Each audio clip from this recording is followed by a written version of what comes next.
Spirituality is a particular term which actually means dealing with intuition. In the theistic tradition, there is a notion of clinging into a word. A certain act is regarded as displeasing to divine principles. A certain act is regarded as pleasing for the divine whatever. In the tradition of non-theism, however, it is very direct that the case history are not particularly important. What is actually important is here and now. Here and now. Now is definitely now. We try to experience what is available there on the spot. There is no point in thinking that the past did exist that we could have now. This is now. This very moment. Nothing mystical, just now, very simple, straightforward. And from that nowness, however, arises a sense of intelligence, always, that you are constantly interacting with the reality, one by one, spot by spot, constantly. We actually experience fantastic precision, always. But we are threatened by the now, so we jump to the past or the future. Paying attention to the materials that exist in our life, such rich life that we lead. All these choices takes place all the time, but none of them are regarded as bad or good per se. Everything we experience are unconditional experience. They don't come along with a label by saying this is regarded as bad, this is good. But we experience them, but we don't actually pay heed to them properly. We don't actually regard that as that we are going somewhere. We regard that as a hassle, waiting to be dead. Waiting to be dead. Waiting to be dead. Waiting to be dead.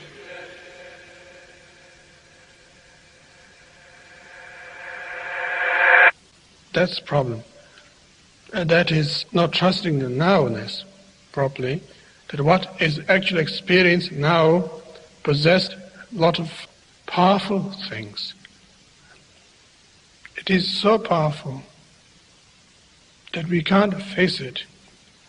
Therefore we have to borrow from the past, invite future all the time. And maybe that's why we seek religion. Maybe that's why we march in the street. Maybe that's why we complain to the society. Maybe that's why we vote for the presidents. It's quite ironical. Very funny indeed.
the more you begin to investigate what we think we understand, where we came from, what we think we're doing, the more you begin to see we've been lied to. We've been lied to by every institution. What makes you think for 1 minute that the religious institution is the only one that's never been touched? The religious institutions of this world are at the bottom of the dirt.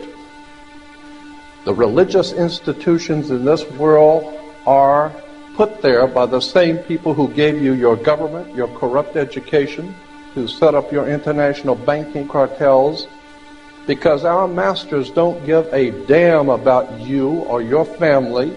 All they care about is what they have always cared about, and that's controlling the whole damn world.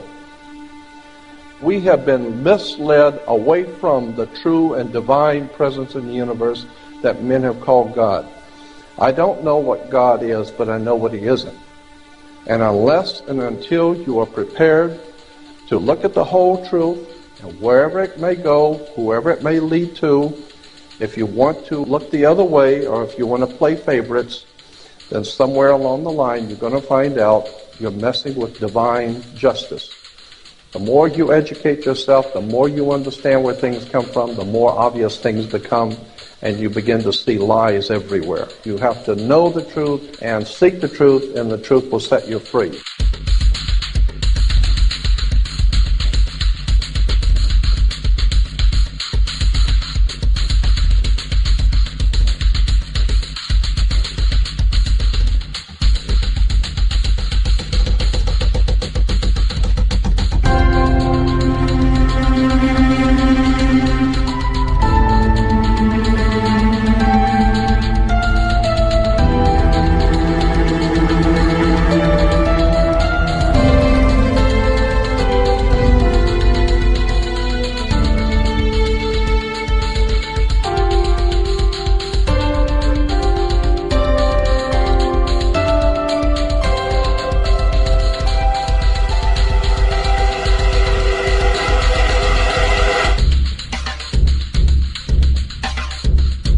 Because I got to tell you the truth, folks. I got to tell you the truth.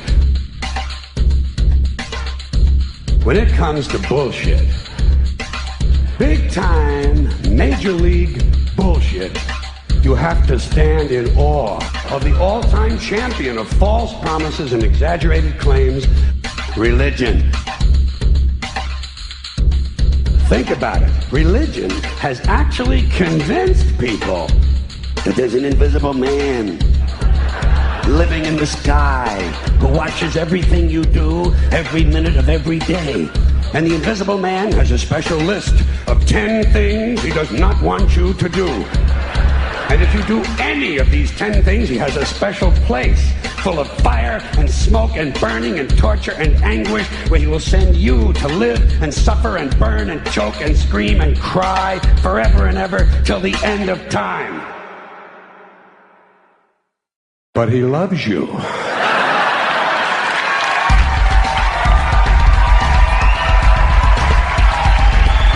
loves you.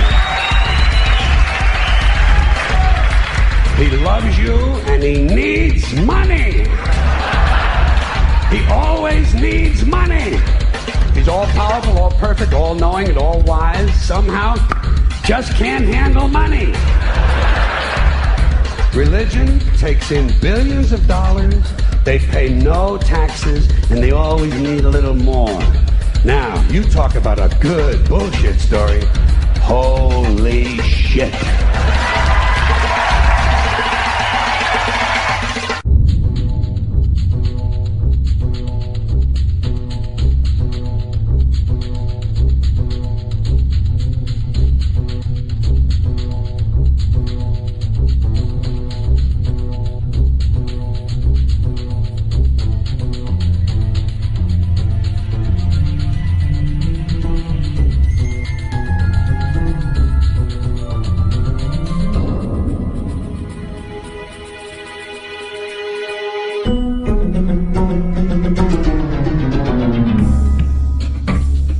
This is the sun. As far back as 10,000 BC, history is abundant with carvings and writings reflecting people's respect and adoration for this object. And it is simple to understand why, as every morning the sun would rise, bringing vision, warmth, and security, saving man from the cold, blind, predator-filled darkness of night. Without it, the cultures understood the crops would not grow and life on the planet would not survive. These realities made the sun the most adored object of all time. Likewise, they were also very aware of the stars. The tracking of the stars allowed them to recognize and anticipate events which occurred over long periods of time, such as eclipses and full moons. They in turn cataloged celestial groups into what we know today as constellations. This is the cross of the zodiac, one of the oldest conceptual images in human history. It reflects the sun as it figuratively passes through the 12 major constellations over the course of a year. It also reflects the 12 months of the year, the 4 seasons, and the solstices and equinoxes. The term zodiac relates to the fact that constellations were anthropomorphized, or personified, as figures or animals. In other words, the early civilizations did not just follow the sun and stars, they personified them with elaborate myths involving their movements and relationships. The sun, with its life-giving and saving qualities, was personified as a representative of the unseen creator or God, God's Son, the light of the world, the savior of humankind. Likewise, the 12 constellations represented places of travel for God's Son, and were identified by names, usually representing elements of nature that happened during that period of time. For example, Aquarius, the water bearer, who brings the spring rains.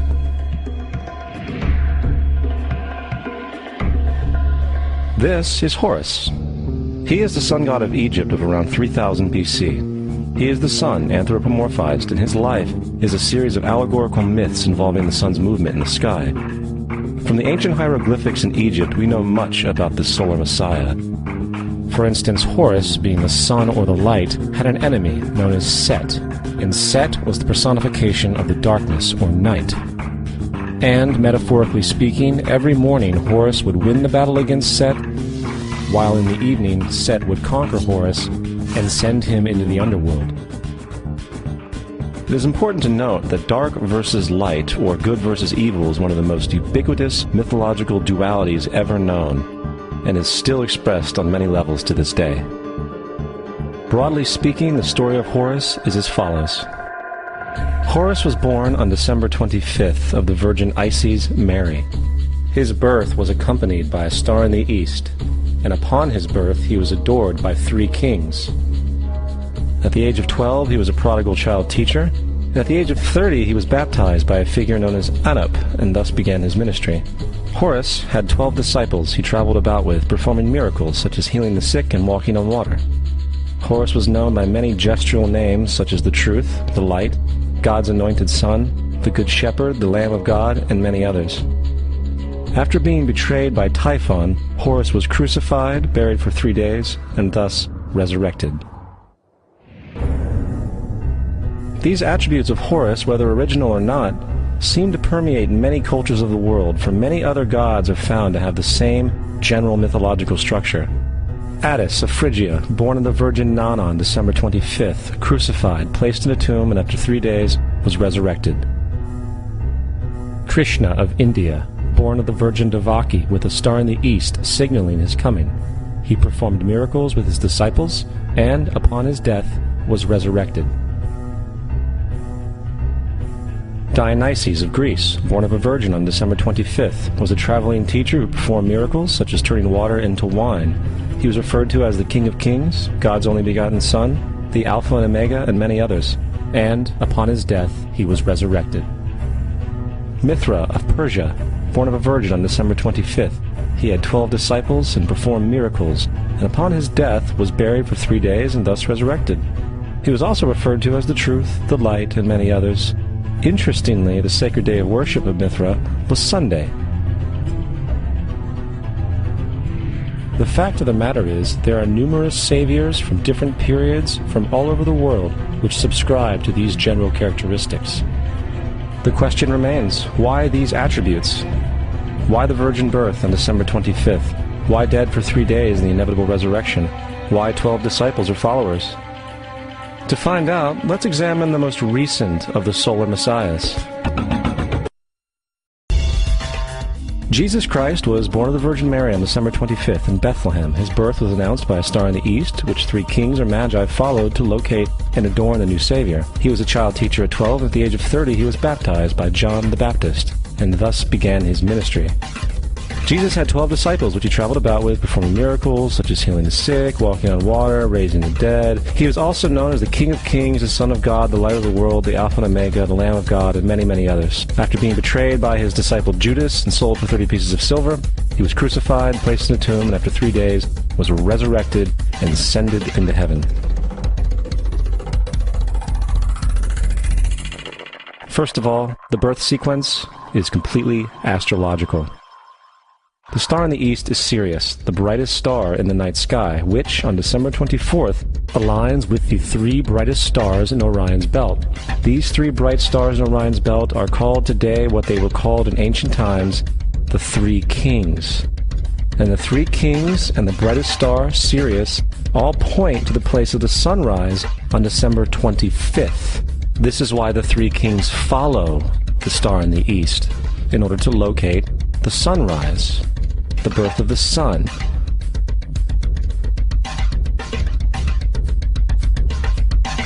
The Virgin Mary is the constellation Virgo, also known as Virgo the Virgin. Virgo in Latin means virgin. Virgo is also referred to as the house of bread, and the representation of Virgo is a virgin holding a sheaf of wheat. This house of bread and its symbol of wheat represents August and September, the time of harvest. In turn, Bethlehem, in fact, literally translates to house of bread. Bethlehem is thus a reference to the constellation Virgo, a place in the sky, not on earth. There is another very interesting phenomenon that occurs around December 25th, or the winter solstice. From the summer solstice to the winter solstice, the days become shorter and colder. And from the perspective of the northern hemisphere, the sun appears to move south and get smaller and more scarce. The shortening of the days and the expiration of the crops when approaching the winter solstice symbolize the process of death to the ancients. It was the death of the sun. And by December 22nd, the sun's demise was fully realized. For the sun, having moved south continually for 6 months, makes it to its lowest point in the sky. Here a curious thing occurs. The sun stops moving south, at least perceivably, for 3 days. And during this 3-day pause, the sun resides in the vicinity of the Southern Cross, or Crux, constellation. And after this time, on December 25th, the sun moves 1 degree, this time north, foreshadowing longer days, warmth, and spring. And thus it was said, the sun died on the cross, was dead for 3 days, only to be resurrected or born again. This is why Jesus and numerous other sun gods share the crucifixion, 3-day death, and resurrection concept. It is the sun's transition period before it shifts its direction back into the northern hemisphere, bringing spring and thus salvation. However, they did not celebrate the resurrection of the sun until the spring equinox, or Easter. This is because at the spring equinox the sun officially overpowers the evil darkness, as daytime thereafter becomes longer in duration than the night, and the revitalizing conditions of spring emerge. Now, probably the most obvious of all the astrological symbolism around Jesus regards the 12 disciples. They are simply the 12 constellations of the zodiac, which Jesus, being the sun, travels about with. In fact, the number 12 is replete throughout the Bible.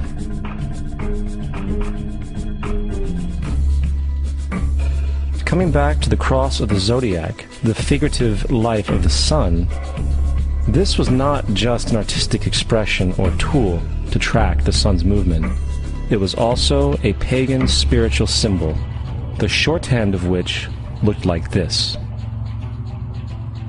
This is not a symbol of Christianity. It is a pagan adaptation of the cross of the zodiac.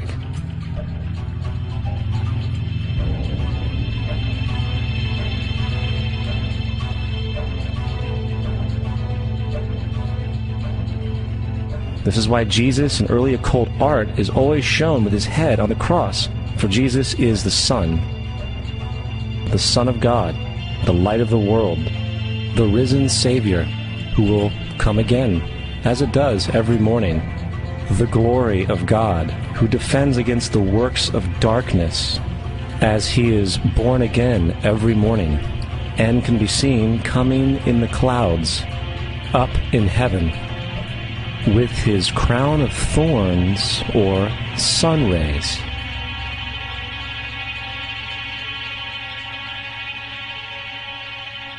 Now, of the many astronomical metaphors in the Bible, one of the most important has to do with the ages.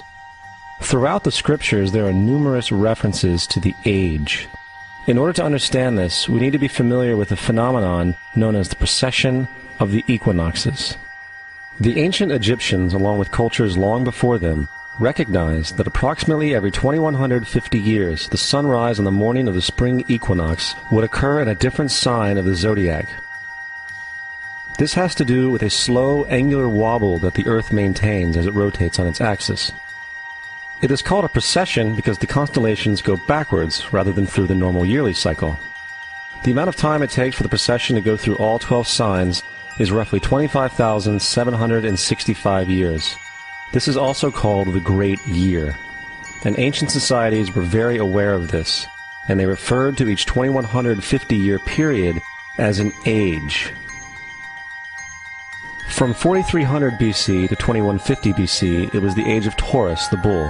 From 2150 BC to 1 AD, it was the age of Aries, the ram. And from 1 AD to 2150 AD, it is the age of Pisces, the age we are still in to this day. And in and around 2150, we will enter the new age, the age of Aquarius. Now, the Bible reflects, broadly speaking, a symbolic movement through 3 ages while foreshadowing a 4th. In the Old Testament, when Moses comes down Mount Sinai with the 10 Commandments, he is very upset to see his people worshiping a golden bull calf. In fact, he shattered the stone tablets and instructed his people to kill each other in order to purify themselves. Most biblical scholars will attribute this anger to the fact that the Israelites were worshiping a false idol or something to that effect. The reality is, the golden bull is Taurus the bull, and Moses represents the new age of Aries the ram. This is why Jews even today still blow the ram's horn. Moses represents the new age of Aries, and upon the new age, everyone must shed the old age. Other deities mark these transitions as well, such as Mithra, a pre-Christian god who kills the bull in the same symbology. Now Jesus is the figure who ushers in the age following Aries, the age of Pisces, or the 2 fish. Fish symbolism is very abundant in the New Testament. Jesus feeds 5,000 people with bread and 2 fish. When he begins his ministry walking along Galilee, he befriends 2 fishermen who follow him. And I think we have all seen the Jesus fish on the back of people's cars. Little do they know what it actually means. It is a pagan astrological symbolism for the sun's kingdom during the age of Pisces. Also, Jesus' assumed birth date is essentially the start of this age. At Luke 22:10, when Jesus is asked by his disciples where the last Passover would be, Jesus replies, "Behold, when ye are entered into the city, there shall a man meet you, bearing a pitcher of water. Follow him into the house where he entereth in." This scripture is by far one of the most revealing of all the astrological references. The man bearing the pitcher of water is Aquarius, the water bearer, who is always pictured as a man pouring out a pitcher of water. He represents the age after Pisces, and when the sun, God's Son, leaves the age of Pisces, Jesus, it will go into the house of Aquarius, as Aquarius follows Pisces in the precession of the equinoxes. All Jesus is saying is that after the age of Pisces will come the age of Aquarius.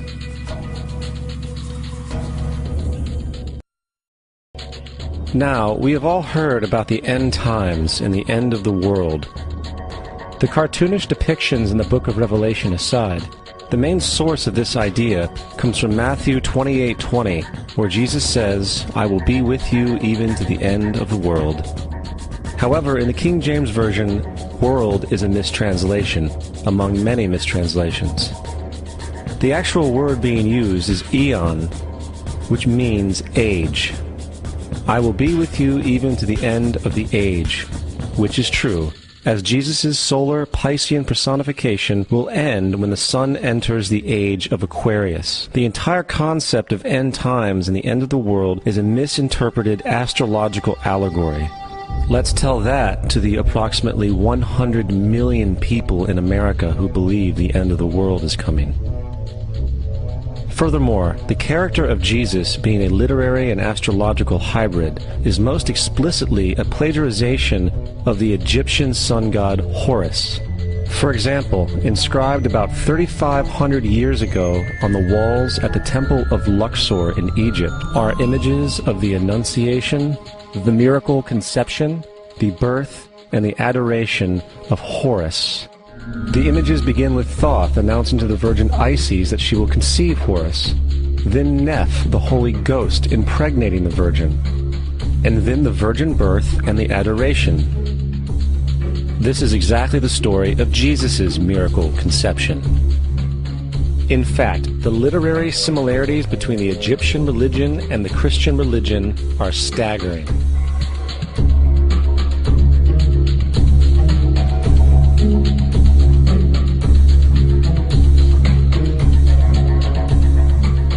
And the plagiarism is continuous. The story of Noah and Noah's Ark is taken directly from tradition. The concept of the Great Flood is ubiquitous throughout the ancient world, with over 200 cited claims in different periods and times. However, one need look no further for a pre-Christian source than the Epic of Gilgamesh, written in 2600 BC. This story talks of a great flood commanded by God, an ark with saved animals upon it, and even the release and return of a dove, all held in common with the biblical story, among many other similarities. And then there is the plagiarized story of Moses. Upon Moses' birth, it is said that he was placed in a reed basket and set adrift in a river in order to avoid infanticide. He was later rescued by a daughter of royalty and raised by her as a prince. This baby in a basket story was lifted directly from the myth of Sargon of Akkad of around 2250 BC. Sargon was born, placed in a reed basket in order to avoid infanticide, and set adrift in a river. He was in turn rescued and raised by Aki, a royal midwife. Furthermore, Moses is known as the lawgiver, the giver of the Ten Commandments, the Mosaic Law.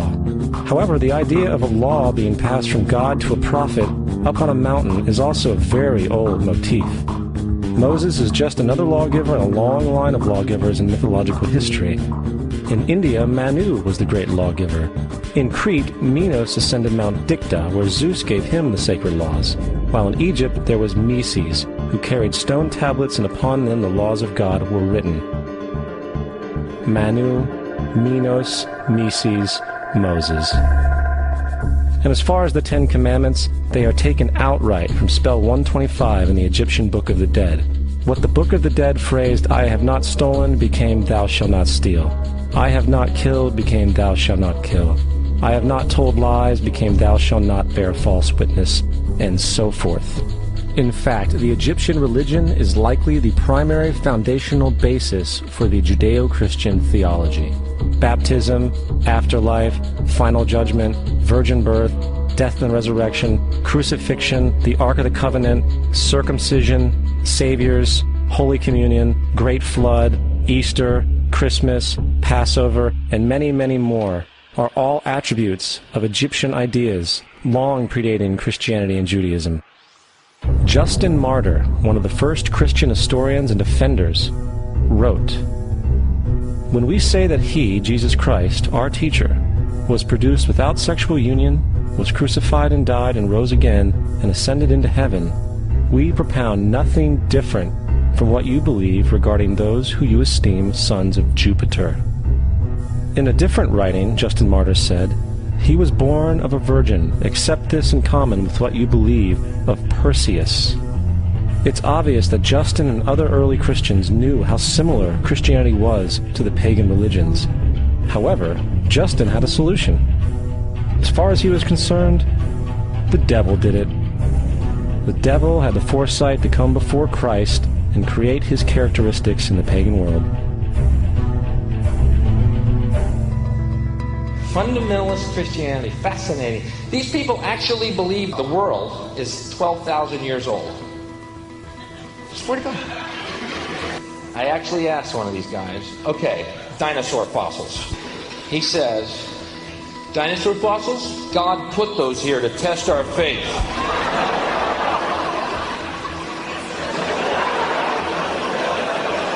I think God put you here to test my faith, dude.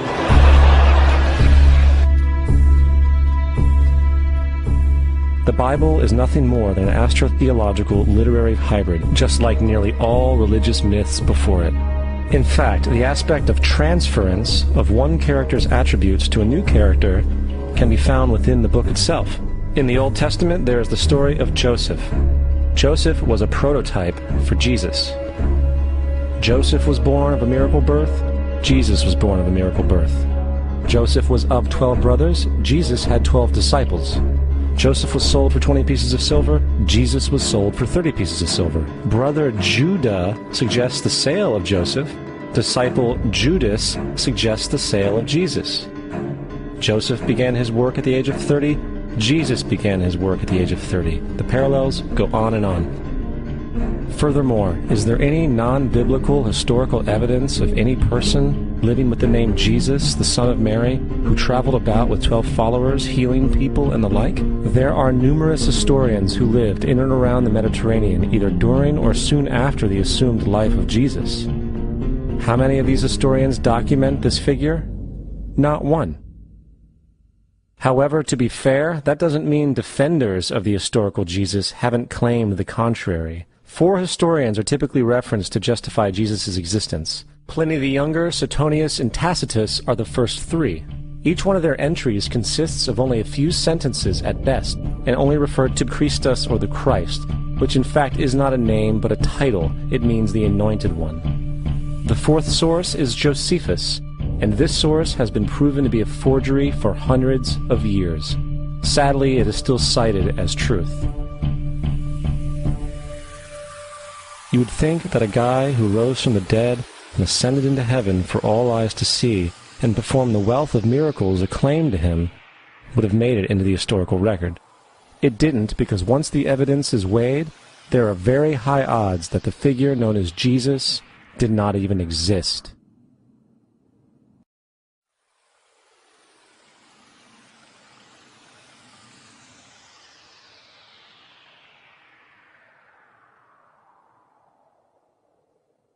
We don't want to be unkind, but we want to be factual.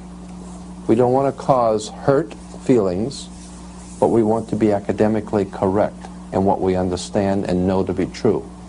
Christianity just is not based on truth. We find that Christianity was in fact nothing more than a Roman story, developed politically. The reality is, Jesus was the solar deity of the Gnostic Christian sect, and like all other pagan gods, he was a mythical figure. It was the political establishment that sought to historize the Jesus figure for social control. By 325 AD in Rome, Emperor Constantine convened the Council of Nicaea. It was during this meeting that the politically motivated Christian doctrines were established, and thus began a long history of Christian bloodshed and spiritual fraud.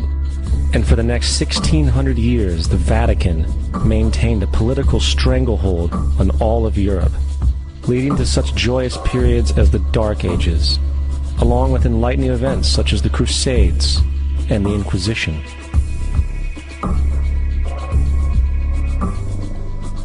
Christianity, along with all other theistic belief systems, is the fraud of the age. It serves to detach the species from the natural world, and likewise each other. It supports blind submission to authority. It reduces human responsibility to the effect that God controls everything, and in turn awful crimes can be justified in the name of a divine pursuit. And most importantly, it empowers those who know the truth, but use the myth to manipulate and control societies. The religious myth is the most powerful device ever created and serves as the psychological soil upon which other myths can flourish. A myth is an idea that, while widely believed, is false. In a deeper sense, in the religious sense, a myth serves as an orienting and mobilizing story for a people. The focus is not on the story's relation to reality, but on its function. A story cannot function unless it is believed to be true in the community or the nation. It is not a matter of debate. If some people have the bad taste to raise the question of the truth of the sacred story, the keepers of the faith do not enter into debate with them. They ignore them or denounce them as blasphemers. It is wrong, blasphemous, and sinful for you to suggest, imply, or help other people come to the conclusion that the U.S. government killed 3,000 of its own citizens.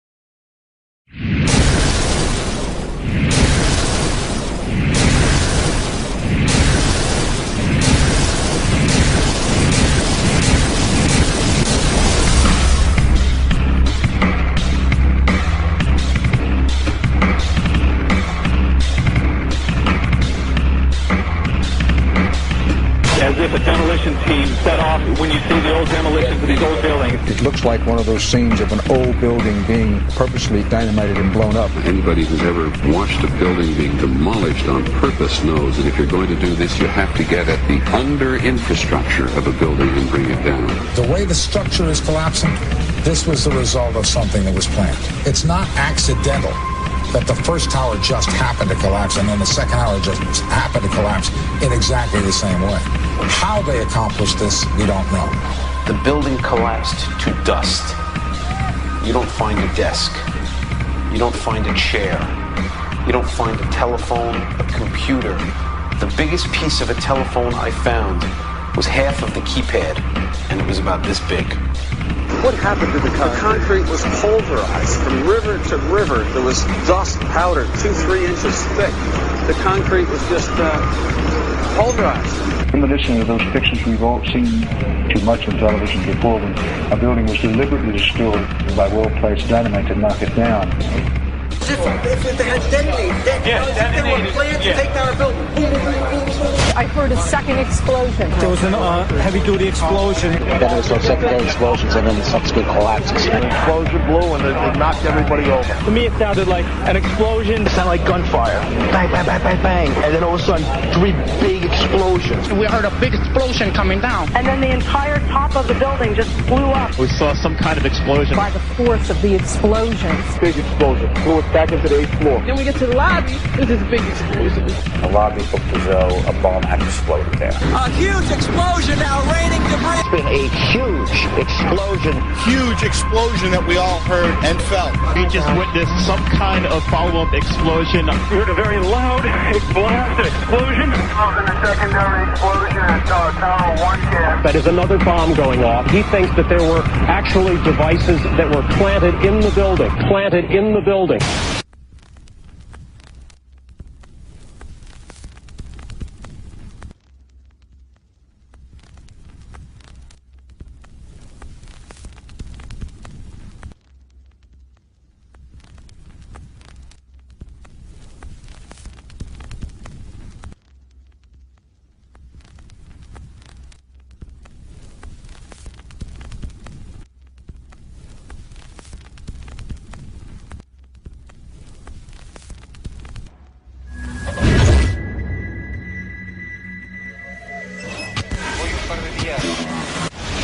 I don't think anybody could have predicted that they would try to use an airplane as a missile, a hijacked airplane as a missile. Nobody in our government, at least, and I don't think the prior government that could envision flying airplanes into buildings.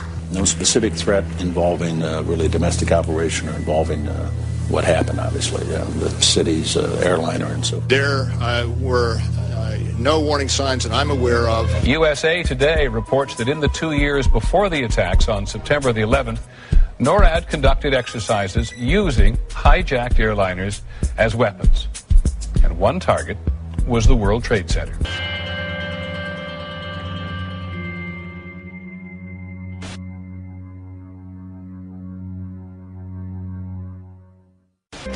In confidential documents from the Philippines obtained by CNN, the plan was clear. He will board any American commercial aircraft, control its cockpit, and dive it at the CIA headquarters. Other buildings targeted the Pentagon and the World Trade Center. Security in counterterrorism was blinking red, in the words of George Tenet, that the warnings of an imminent attack were so severe that something dramatic should have been done. It was unparalleled. Instead, our president went on a month-long vacation.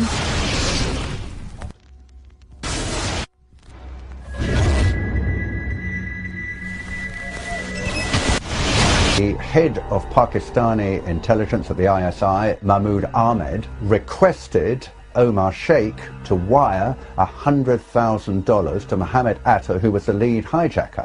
Hijacker Mohammed Atta received wire transfers via Pakistan. The man sending the money to Atta is believed to be Ahmed Umar Saeed Sheikh. Omar Sheikh admitted he was supported by the Pakistan government's intelligence service, the ISI.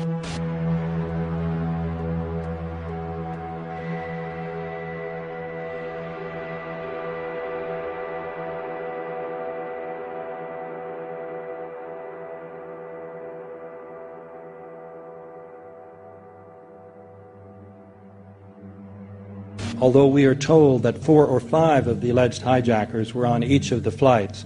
If so, their names should have been on the flight manifests. But the flight manifests that have been released contain neither the names of the alleged hijackers nor any Arab names whatsoever. We know that the men who were supposedly the hijackers had their houses, cars, credit cards paid for by the U.S. government. They were, in truth, agents. Evidence was also apparently planted. The passport of one of the hijackers on Flight 11 was allegedly found in the rubble. Goes through the fireball, through the side of the plane, and comes down the ground unscathed. But something happened. For 6 months, they reported they had this passport. Boy, we've got it. We've got the proof. And then the guy stood up and was alive. Several of these 19 men are still alive.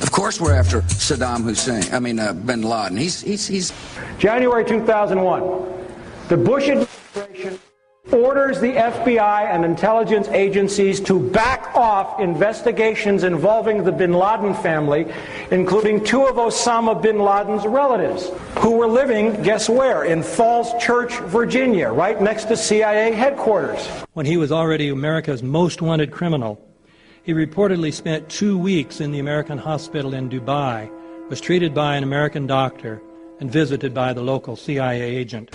We have not seen one piece of evidence that links Osama bin Laden directly to the planning stages of September 11th. This failure to provide proof was later said to be unnecessary because bin Laden, in a video allegedly found in Afghanistan, admitted responsibility for the attacks. This confession is now widely cited as proof.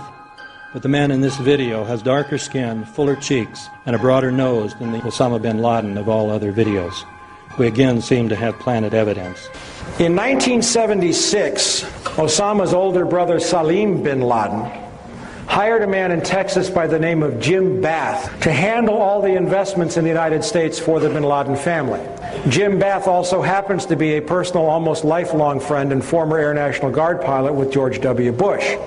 The connections between the Bushes and the bin Ladens become much more clear when George Herbert Walker Bush made trips to Saudi Arabia in 1998 and 2000 to meet with the bin Laden family on behalf of a company called the Carlyle Group.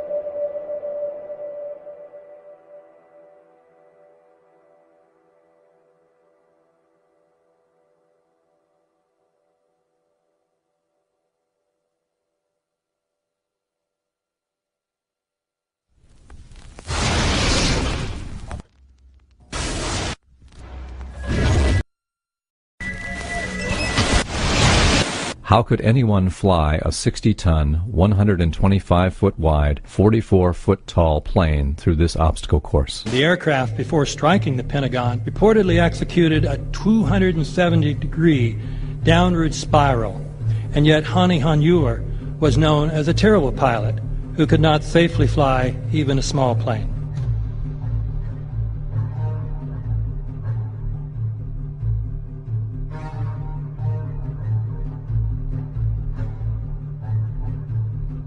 No seats, no luggage, no bodies.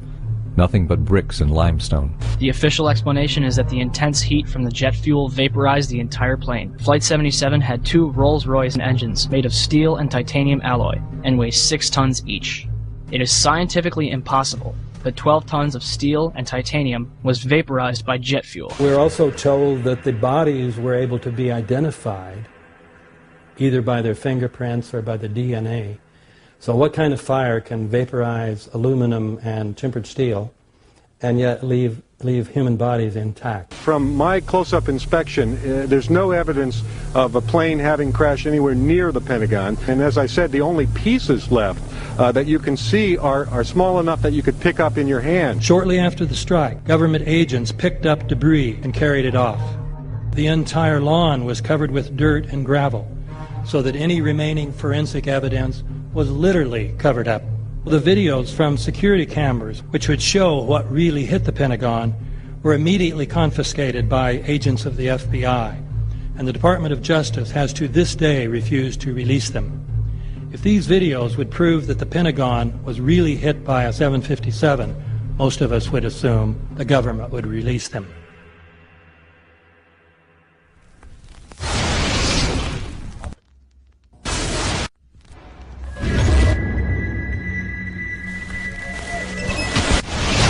It looks like there's nothing there except for a hole in the ground.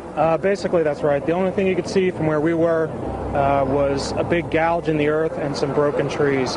We could see some people walking around in the area, but from where we could see, there wasn't much left. Any large pieces of debris at all? No, there was nothing that you could distinguish that a plane had crashed there.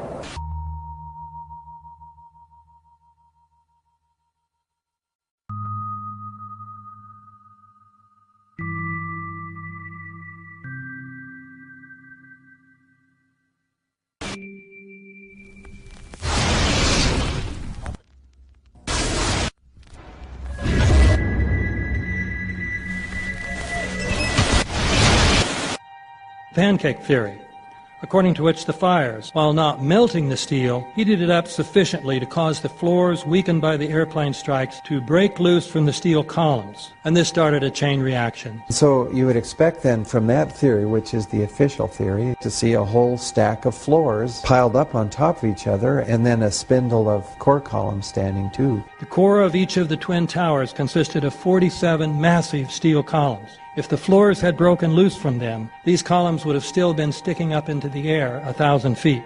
The plane did not cut all those core columns.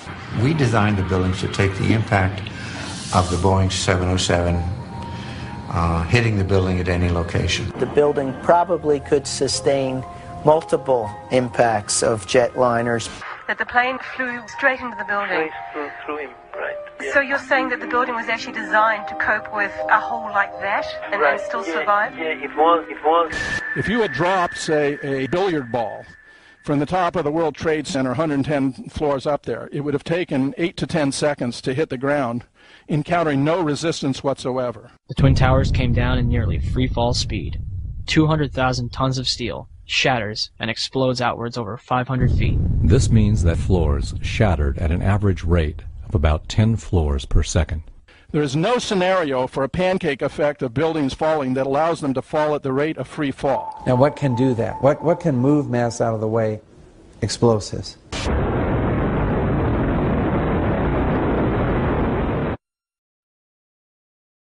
"47 huge steel columns going up the core. They're interconnected. How do you get them to fail simultaneously so the core disappears? It looks like those core columns were cut. The way we do this is by cutting the beam at an angle.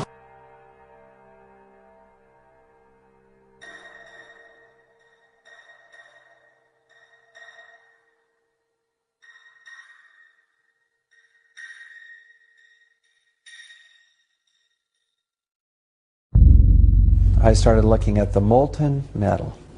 All three buildings, both towers in the rubble, in the basement areas, and Building 7, there's these pools of molten metal.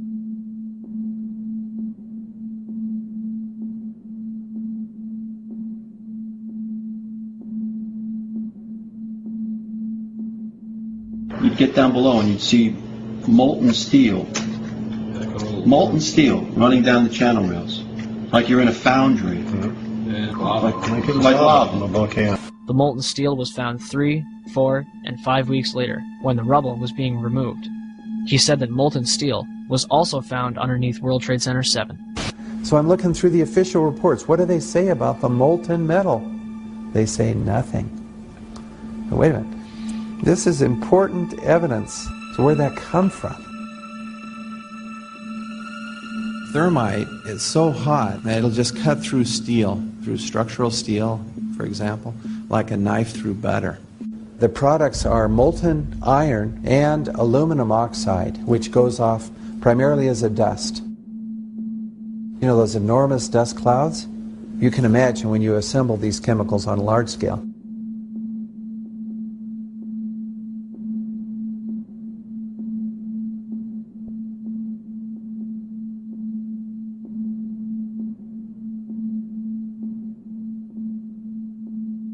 Molten metal pools under both towers after they collapsed, and Building 7. Now, Building 7 wasn't even hit by a jet.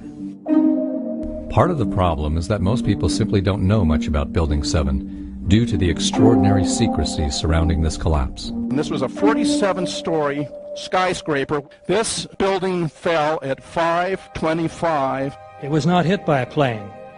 This building had fires on only 2 or 3 floors. And it was brought down by what we know was a controlled demolition. Demolitions, they look just like that. You know, a kink in the middle, and then that building just comes straight down, almost at free fall speed. They first blow one of the central columns so the building falls in on itself. Building 7 had a classic crimp or wedge. Its central column was blown out first, so it didn't structurally damage buildings just a few feet away from it.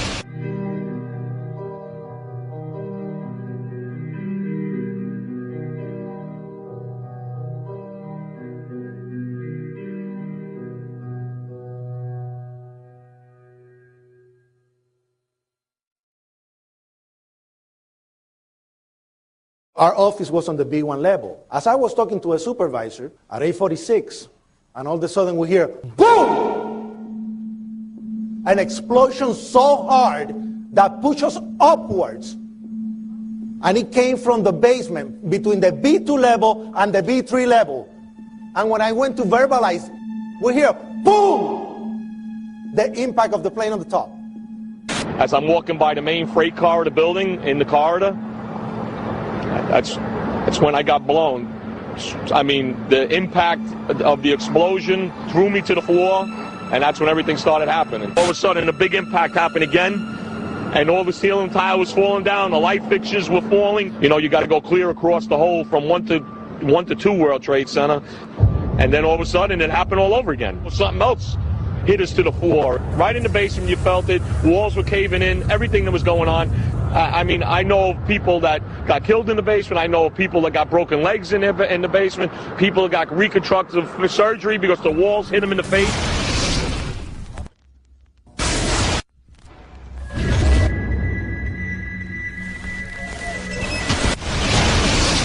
According to standard operating procedure, if an FAA flight controller notices anything that suggests a possible hijacking, the controller is to contact a superior. If the problem cannot be fixed within about a minute, the superior is to ask NORAD, the North American Aerospace Command, to send up or scramble jet fighters to find out what is going on. NORAD then issues a scramble order to the nearest Air Force base with fighters on alert. But although interceptions usually occur within 10 or so minutes, in this case, 80 or so minutes had elapsed before fighters were even airborne. It's a mind-bending anomaly. Not a single U.S. Air Force interceptor turns a wheel until it's too late. There are no jets at all. What if they were so confused and had been so deliberately confused that they couldn't respond?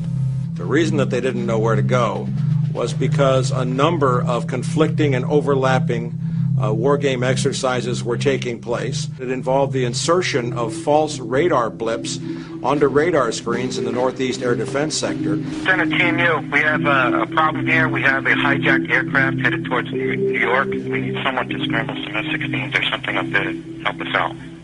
Is this real world or exercise? Is this real world or exercise? There was another exercise, Vigilant Warrior, which was, in fact, according to a NORAD source, a live-fly hijack drill being conducted at the same time. With only 8 available fighter aircraft, and they have to be dispatched in pairs, they were dealing with as many as 22 possible hijacks on the day of 9/11, and they couldn't separate the war game exercises from the actual hijacks.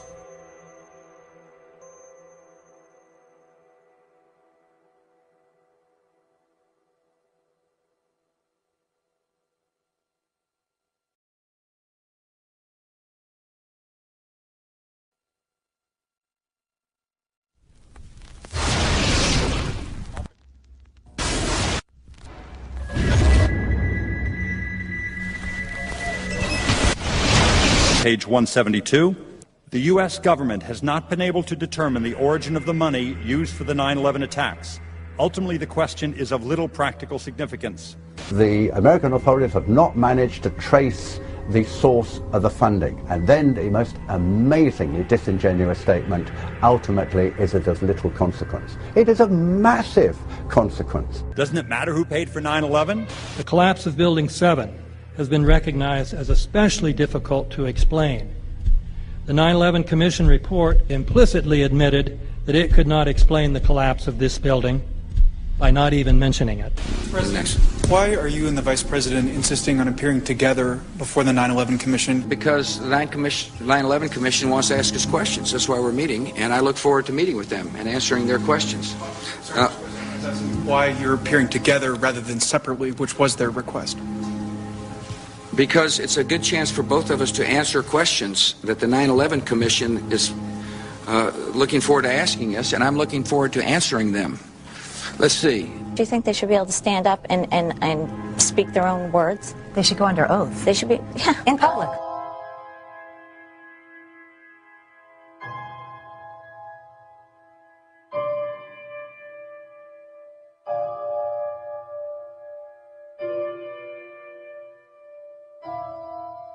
Don't you think that the families deserve to have a transcript or to be able to see what you Adam, said? you asked me that question yesterday. I got the same answer, yeah. The final report was a unanimous report. That means that if there was a single commissioner who had any objection about anything, that fact would be dropped from the report. We have found out that he not only served on the transition team of the Bush administration, that he was a person who wrote a draft memo for the setup of the Bush administration's National Security Council, that he was an individual who wrote the preemptive war strategy that was eventually used for the war in Iraq, that he is a close friend of Condoleezza Rice's. We want him to resign. There is literally nothing in the 9/11 report that the Bush administration did not approve of. We can understand, therefore, why the Commission, under Zelikow's leadership, would have ignored all the evidence that would point to the truth, that 9/11 was a false flag operation intended to authorize the doctrines and funds needed for a new level of imperial mobilization.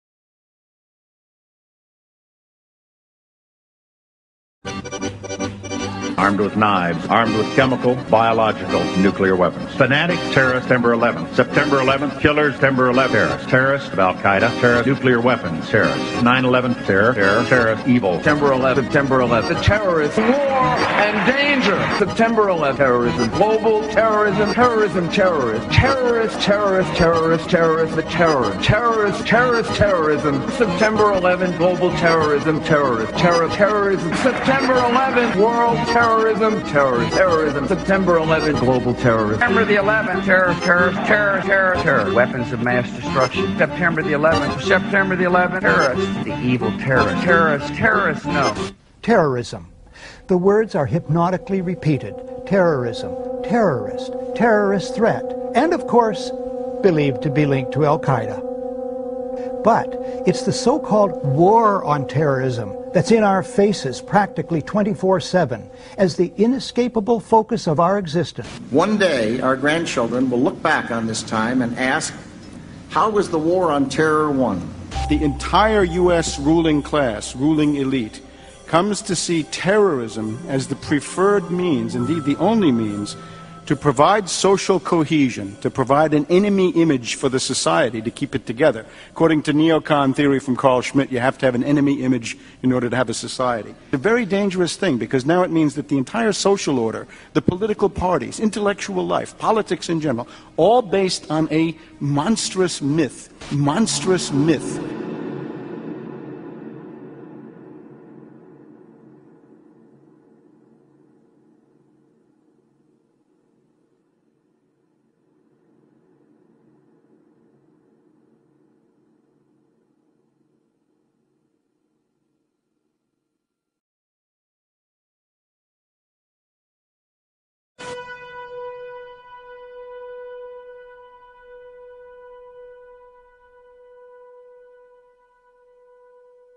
Look, the CIA has done in this country, what they've done to us is unbelievable. Look at the terrorist acts that have occurred. The CIA behind most, if not all of them. We had the Marine Barracks. We had our embassy in Kenya. We had Pan Am 103. We had the USS Cole. We had Oklahoma City. We had the World Trade Center in 1993. That helped the terrorists blow up the World Trade Center the first time. They built the bomb. They got the driver's license. The informant, the FBI informant, a fellow named Salam, a 43-year-old former Egyptian army officer, he was given the assignment to put the bomb together. And he went to his supervisor, his FBI supervisor, and said, we're going to put a dummy bomb in here, right? And the FBI supervisor said, no, we're going to put a real bomb. The FBI actually carried out the attack on the World Trade Center in 1993. They actually hired Ahmad Salam and paid him $1 million and gave him real explosives, a detonator, and told him to build a bomb and to give it to the foolish people that he was controlling to allow them to attack the World Trade Center complex. Unfortunately for them, there were only 6 people killed, not enough to pass the legislation. So what happened is 2 years later, April 19, 1995, down comes Oklahoma City Murrah building, 168 people killed. 1 year later, the anti-terrorism legislation that takes away many of our constitutional rights and civil liberties is passed.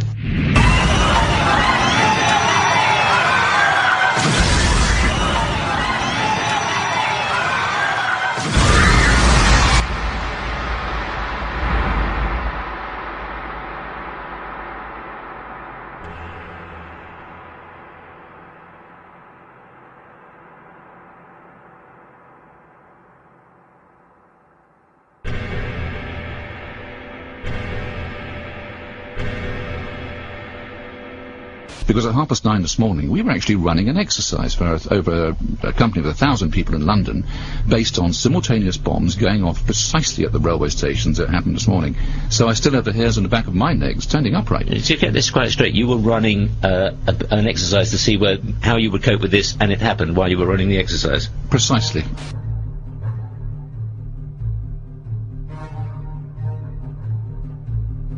Supposed to believe is some kind of coincidence, there was also an anti-terrorist drill going on 7/7.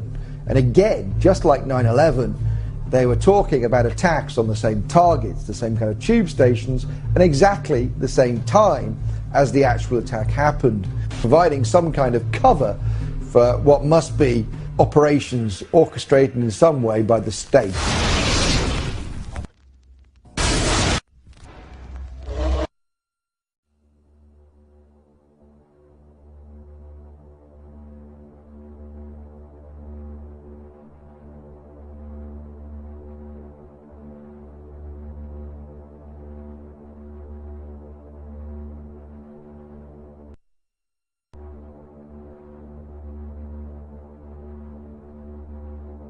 I am absolutely appalled at how much people in this country do not think.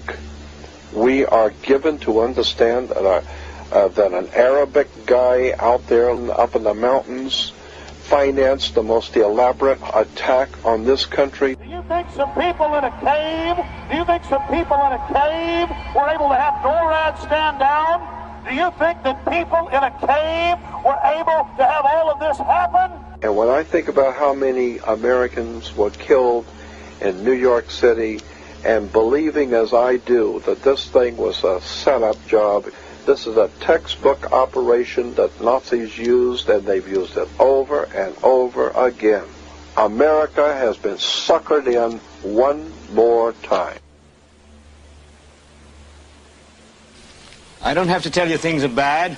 Everybody knows things are bad. The dollar buys a nickel's worth. Banks are going bust. Shopkeepers keep a gun under the counter.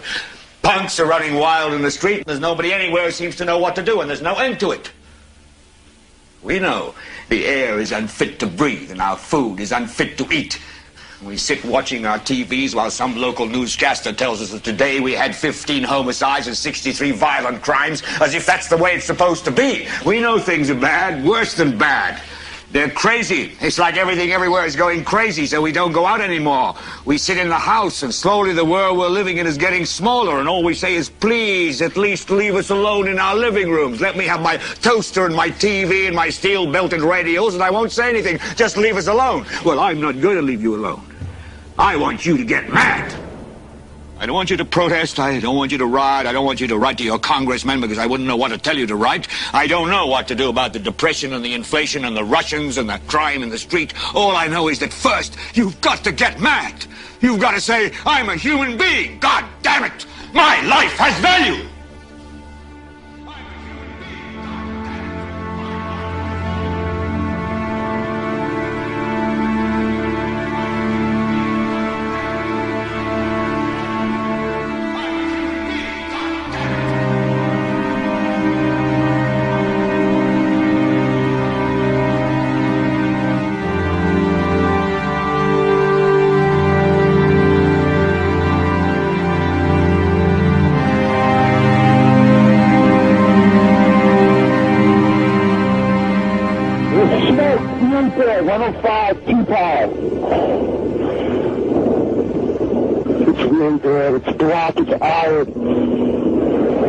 Thinks I'm all right. I called and said I was leaving the building. I was fine, man. Bang! It's the three of us, 2 broken windows. Oh, God! Ah!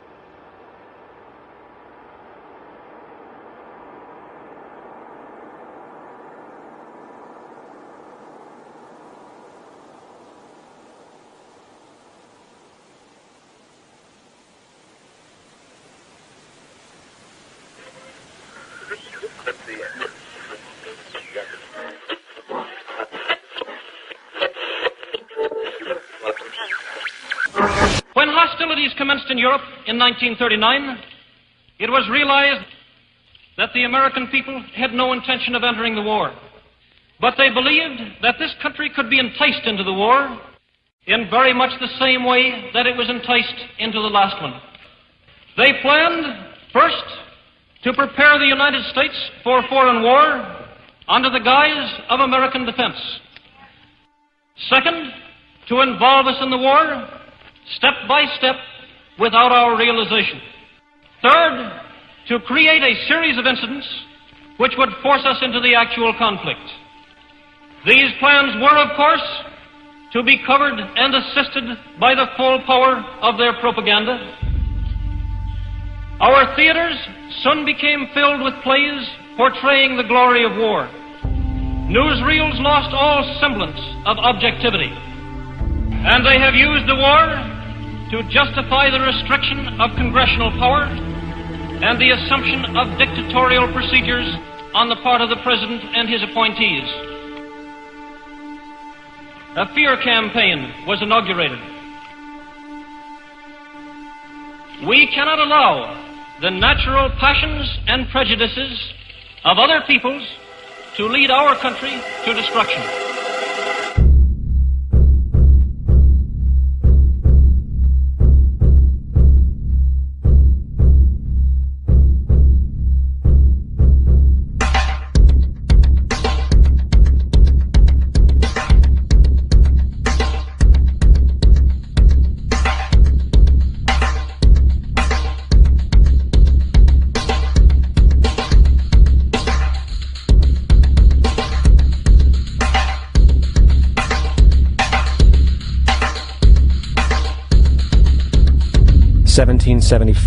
The American Revolutionary War began as the American colonies sought to detach from England and its oppressive monarchy. Though many reasons are cited for the revolution, one in particular sticks out as the prime cause: that King George III of England outlawed the interest-free, independent currency the colonies were producing and using for themselves, in turn forcing them to borrow money from the Central Bank of England at interest, immediately putting the colonies into debt. And, as Benjamin Franklin later wrote, the refusal of King George III to allow the colonies to operate an honest money system which freed the ordinary man from the clutches of the money manipulators was probably the prime cause of the revolution. In 1783, America won its independence from England. However, its battle against the central bank concept and the corrupt, greed-filled men associated with it had just begun. So what is a central bank? A central bank is an institution that produces the currency of an entire nation. Based on historical precedent, two specific powers are inherent in central banking practice: the control of interest rates and the control of the money supply, or inflation. The central bank does not simply supply a government's economy with money, it loans it to them at interest. Then, through the use of increasing and decreasing the supply of money, the central bank regulates the value of the currency being issued. It is critical to understand that the entire structure of this system can only produce one thing in the long run: debt. It doesn't take a lot of ingenuity to figure this scam out. For every single dollar produced by the central bank is loaned at interest. That means every single dollar produced is actually the dollar plus a certain percent of debt based on that dollar. And since the central bank has the monopoly over the production of the currency for the entire country, and they loan each dollar out with immediate debt attached to it, where does the money to pay for the debt come from? It can only come from the central bank again, which means the central bank has to perpetually increase its money supply to temporarily cover the outstanding debt created, which in turn, since that new money is loaned out at interest as well, creates even more debt. The end result of this system without fail is slavery, for it is impossible for the government and thus the public to ever come out of the self-generating debt. The founding fathers of this country were well aware of this.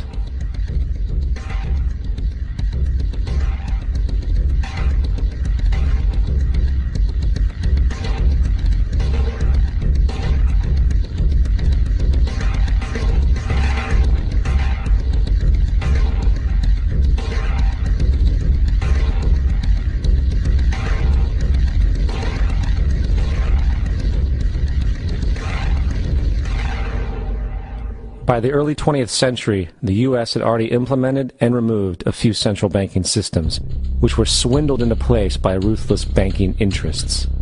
At this time, the dominant families in the banking and business world were the Rockefellers, the Morgans, the Warburgs, the Rothschilds. And in the early 1900s, they sought to push once again legislation to create another central bank.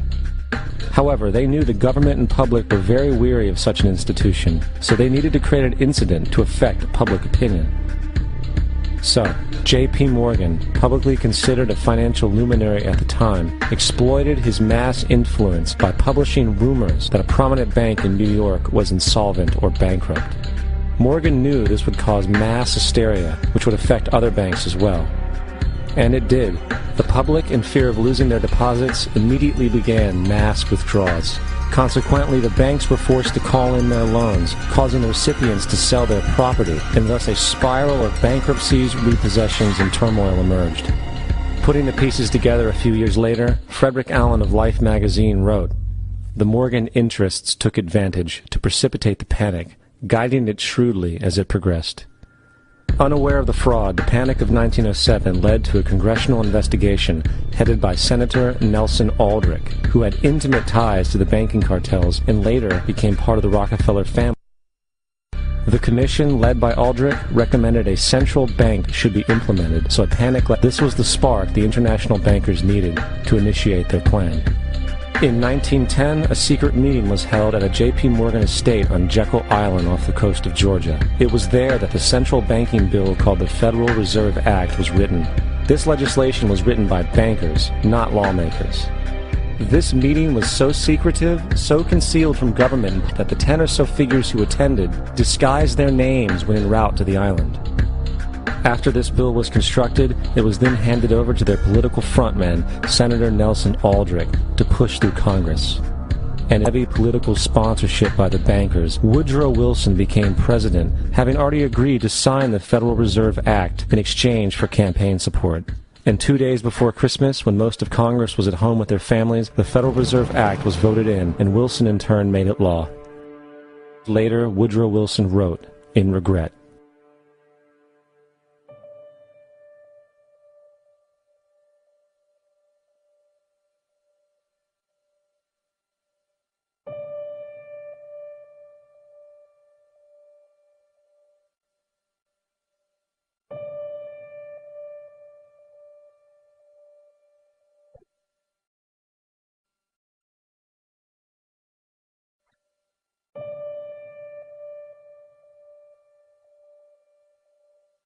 Congressman Louis McFadden also expressed the truth after the passage of the bill. A world banking system was being set up here, a superstate controlled by bankers, acting together to enslave the world for their own pleasure. The Fed has usurped the government. Now, the public was told that the Federal Reserve System was an economic stabilizer, and inflation and economic crises were a thing of the past. Well, the fact is, the international bankers now had a streamlined machine to expand their personal ambitions. For example, from 1914 to 1919, the Fed increased the money supply by nearly 100%, resulting in extensive loans to small business and the public. Then, in 1920, the Fed called in mass percentages of the outstanding money supply, thus resulting in the supporting banks having to call in huge numbers of loans, and, just like 1907, bank runs, bankruptcy, and collapse occurred. Over 5,400 competitive banks outside of the Federal Reserve System collapsed, consolidating the monopoly of a small group of international bankers. Privy to this crime, Congressman Lindbergh stepped up and said in 1921, "Under the Federal Reserve Act, panics are scientifically created. The present panic is the first scientifically created one, worked out as we figure a mathematical equation." However, the Panic of 1920 was just a warm-up. From 1921 to 1929, the Fed again increased the money supply, resulting once again in extensive loans to the public and banks.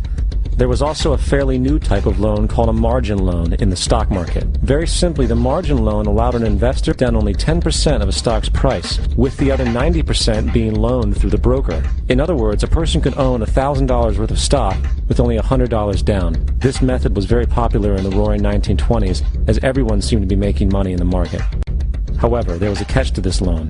It could be called in at any time and had to be paid within 24 hours. This is termed a margin call, and the typical result of a margin call is the selling of the stock purchased with the loan.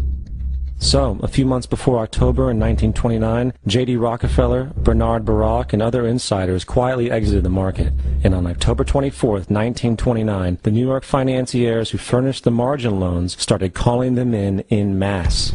This sparked an instantaneous, massive sell-off in the market, for everyone had to cover the margin loans. It then triggered mass bank runs for the same reason, in turn collapsing over 16,000 banks, enabling the conspiring international bankers to not only buy up rival banks at a discount, but to also buy up whole corporations at pennies on the dollar. It was the greatest robbery in American history. But that didn't stop there. Rather than expanding the money supply in order to recover from this economic collapse, the Fed actually contracted it, fueling one of the largest depressions in history. Once again outraged, Congressman Louis McFadden, a longtime opponent of the banking cartels, began bringing impeachment proceedings against the Federal Reserve Board, saying of the crash and depression, it was a carefully contrived occurrence. International bankers sought to bring about a condition of despair so that they might emerge the rulers of us all. Not surprisingly, and after 2 previous assassination attempts, McFadden was poisoned at a banquet before he could push for the impeachment.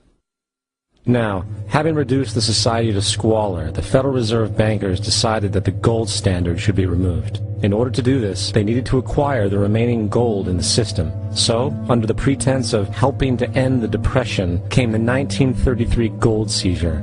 Under the threat of imprisonment for 10 years, everyone in America was required to turn in all gold bullion to the Treasury, essentially robbing the public of what little wealth they had left. And at the end of 1933, the gold standard was abolished. If you look at a dollar bill from before 1933, it says it is redeemable in gold. Look at a dollar bill today, it says it is legal tender, which means it is backed by absolutely nothing. It is worthless paper. The only thing that gives our money value is how much of it is in circulation. Therefore, the power to regulate the money supply is also the power to regulate its value, which is also the power to bring entire economies and societies to its knees.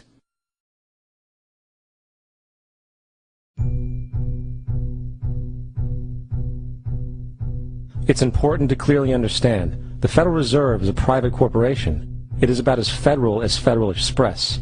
It makes its own policies and is under virtually no regulation by the U.S. government. It is a private bank that loans all the currency at interest to the government, completely consistent with the fraudulent central banking model that the country sought to escape from when it declared independence in the American Revolutionary War.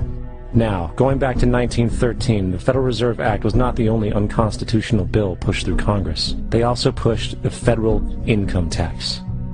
It's worthwhile to point out that the American public's ignorance towards the federal income tax is a testament to how dumbed down and oblivious the American population really is. First of all, the federal income tax is completely unconstitutional, as it is a direct, unapportioned tax. All direct taxes have to be apportioned to be legal based on the Constitution. Secondly, the required number of states in order to ratify the amendment to allow the income tax was never met, and this has even been cited in modern court cases.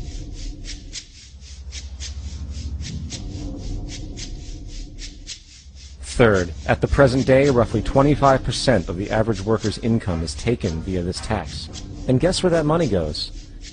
It goes to pay the interest on the currency being produced by the fraudulent Federal Reserve Bank, a system that does not have to exist at all. The money you make working almost 3 months out of the year goes almost literally into the pockets of the international bankers who own the private Federal Reserve Bank. And fourth, even with the fraudulent government claim as to the legality of the income tax, there is literally no statute, no law in existence that requires you to pay this tax, period. I really expected that, of course there's a law that you can point to in the law book, the code, that requires you to file a tax return. Of course there is.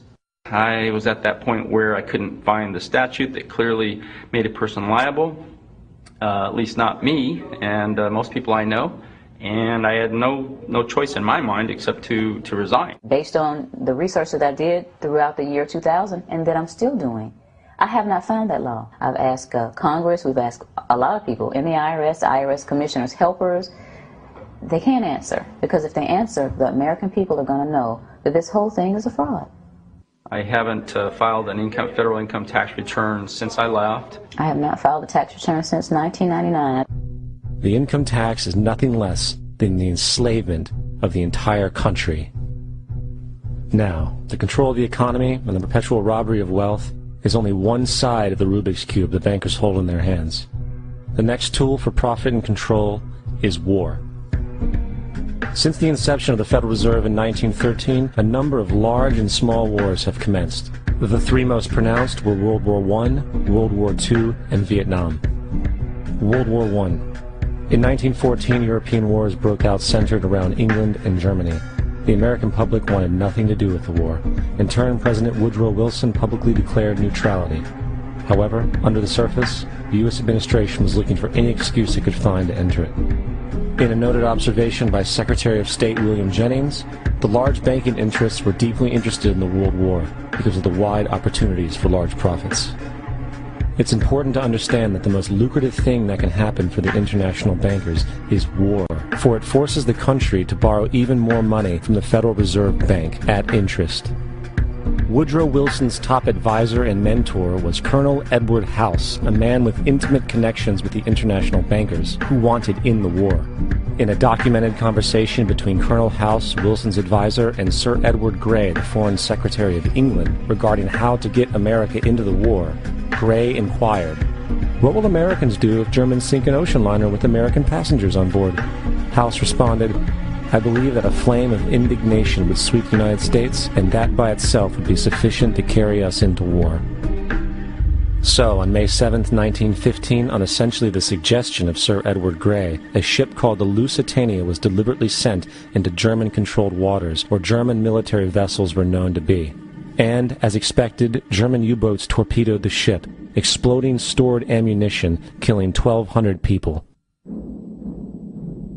To further understand the deliberate nature of this setup, the German embassy actually put advertisements in the New York Times telling people that if they boarded the Lusitania, they did so at their own risk, as such a ship sailing from America to England through the war zone would be liable to destruction. In turn, and as anticipated, the sinking of the Lusitania caused a wave of anger among the American population, and America entered the war a short time after. The First World War caused 323,000 American deaths. J.D. Rockefeller made $200 million off of it. Not to mention the war cost about $30 billion for America, most of which was borrowed from the Federal Reserve Bank at interest, furthering the profits of the international bankers. World War II. On December 7, 1941, Japan attacked the American fleet at Pearl Harbor, triggering our entry into that war. President Franklin D. Roosevelt declared the attack was a day that will live in infamy. A day of infamy indeed, but not because of the alleged surprise attack on Pearl Harbor. After 60 years of surfacing information, it is clear that not only was the attack on Pearl Harbor known weeks in advance, it was outright wanted and provoked. Roosevelt, whose family had been New York bankers since the 18th century, whose uncle Frederick was on the original Federal Reserve Board, was very sympathetic to the interests of the international bankers, and the interest was to enter the war, as we've seen, nothing is more profitable for international bankers than war. In a journal entry by Roosevelt's Secretary of War Henry Stimson, dated November 25, 1941, he documented a conversation he had with Roosevelt. The question was, how should we maneuver them into firing the first shot? It was desirable to make sure the Japanese be the ones to do this, so that there should remain no doubt as to who were the aggressors. In the months leading up to the attack on Pearl Harbor, Roosevelt had done almost everything in his power to anger the Japanese, showing a posture of aggression. He halted all of Japan's imports of American petroleum. He froze all the Japanese assets in the United States. He made public loans to nationalist China and supplied military aid to the British, both enemies of Japan in the war, which, by the way, is completely in violation of international war rules. And on December 4th, 3 days before the attack, Australian intelligence told Roosevelt about a Japanese task force moving towards Pearl Harbor. Roosevelt ignored it. So, as hoped and allowed, on December 7th, 1941, Japan attacked Pearl Harbor, killing 2,400 soldiers. Before Pearl Harbor, 83% of the American public wanted nothing to do with the war. After Pearl Harbor, 1 million men volunteered for the war. It is important to note, Nazi Germany's war effort was largely supported by two organizations, one of which was called IG Farben. IG Farben produced 84% of Germany's explosives, and even the Zyklon B used in the concentration camps to kill millions. One of the unspoken partners of IG Farben was J.D. Rockefeller's Standard Oil Company in America. In fact, the German Air Force could not operate without a special additive patented by Rockefeller Standard Oil. The drastic bombing of London by Nazi Germany, for example, was made possible by a $20 million sale of fuel, to IG Farben by the Rockefeller Standard Oil Company. This is just one small point on the topic of how American business funded both sides of World War II. One other treasonous organization worth mentioning is the Union Banking Corporation of New York City. Not only did it finance numerous aspects of Hitler's rise to power, along with actual materials during the war, it was also a Nazi money laundering bank, which was eventually exposed for having millions of dollars of Nazi money in its vaults. The Union Banking Corporation of New York was eventually seized for violations of the Trading with the Enemy Act. Guess who the director and vice president of the Union Bank was? Prescott Bush, our current president's grandfather, and of course our former president's father. Keep that in mind when considering the moral and political dispositions of the Bush family. Vietnam. The United States' official declaration of war on North Vietnam in 1964 came after an alleged incident involving 2 U.S. destroyers being attacked by North Vietnamese PT boats in the Gulf of Tonkin. This was known as the Gulf of Tonkin Incident. This single situation was the catalytic pretext for massive troop deployment and full-fledged warfare. One problem, however, the attack on the U.S. destroyers by Vietnamese PT boats never happened. It was a completely staged event to have an excuse to enter the war. Former Secretary of Defense Robert McNamara stated years later that the Gulf of Tonkin incident was a mistake, while many other insiders and officers have come forward, relaying that it was a contrived farce, a complete lie. Once in the war, it was business as usual. In October 1966, President Lyndon Johnson lifted trading restrictions on the Soviet bloc, knowing full well that the Soviets were providing upwards of 80% of North Vietnam's war supplies. Consequently, Rockefeller interests financed factories in the Soviet Union, which the Soviets used to manufacture military equipment and send it to North Vietnam. However, the funding of both sides of this conflict was only one side of the coin.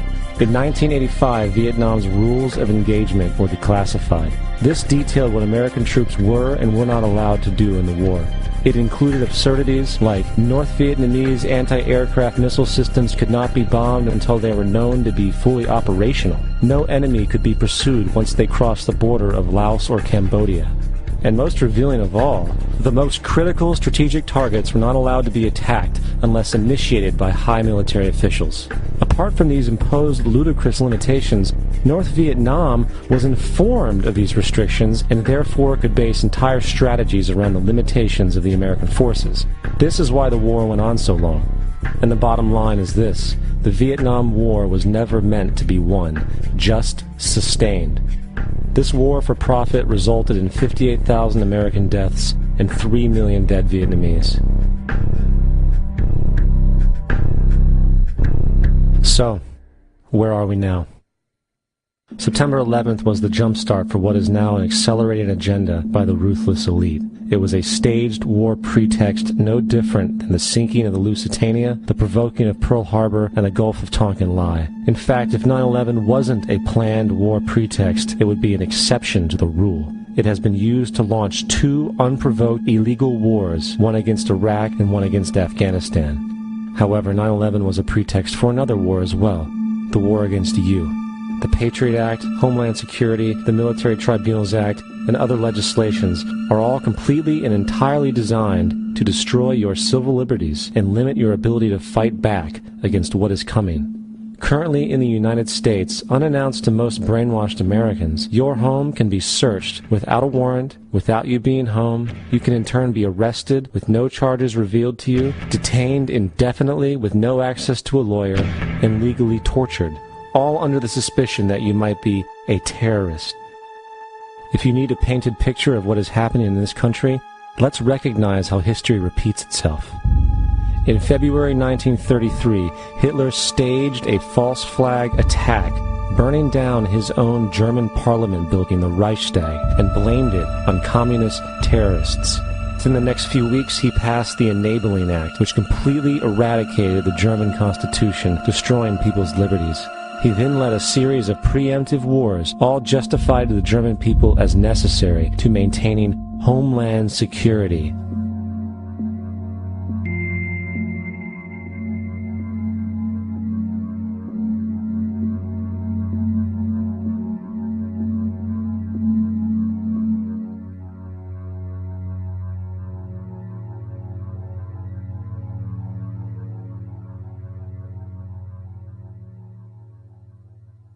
am Schicksal des Kommunismus und der sich mit ihm verbrüdernden anderen Organisationen ändert dies nichts. Our enemy is a radical network of terrorists and every government that supports them. It's time to wake up. The people in power go out of their way to make sure that you are perpetually misled and manipulated. The majority's perception of reality, especially in the political arena, is not their own. It is shrewdly imposed upon them without them even knowing it. For example, the public at large actually believes the invasion of Iraq is going badly, as sectarian violence doesn't seem to stop. What the public fails to see is that the destabilization of Iraq is exactly what the people behind the government want.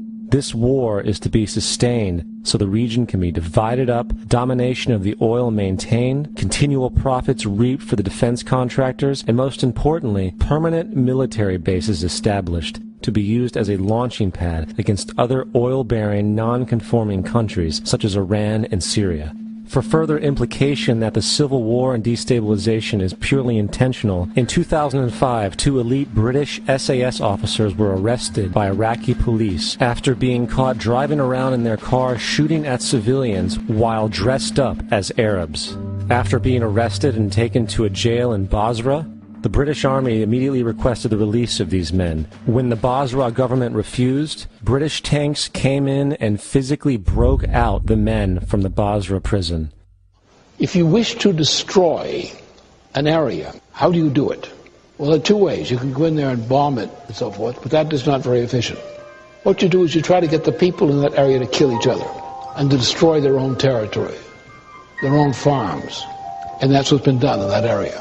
The way in which you destroy an opponent is get him to destroy himself by dividing his ranks against one another. Then you feed both sides. You have agents feeding both sides, inflaming both sides.